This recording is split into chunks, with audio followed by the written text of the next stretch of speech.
মুক্ত জীবনে ফিরে এসেছেন। আলহামদুলিল্লাহ। সর্বশেষ আজ আমার মুক্তির মধ্য দিয়ে 2021 সালে হেফাজতে ইসলাম বাংলাদেশ এবং এদেশের আলেম সমাজের উপর ইতিহাসের অন্যতম এক গভীর ষড়যন্ত্র এবং চক্রান্ত নির্যাতনের যে স্টিমরোলার পরিচালনা করা হয়েছিল, তার আজকে একটি প্রাথমিক অধ্যায়ের পরিসমাপ্তি ঘটল। আমরা স্পষ্ট ভাষায় বলতে চাই, আমাদের উপর জুলুম করা হয়েছে,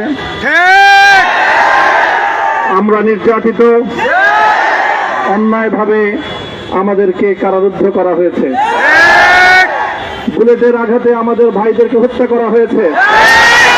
আমরা যখন আমাদের সন্তানদের লাশ এবং তাদের রক্তমাখা বুলেট বিদ্ধ সেই মরদেহকে সামনে রেখে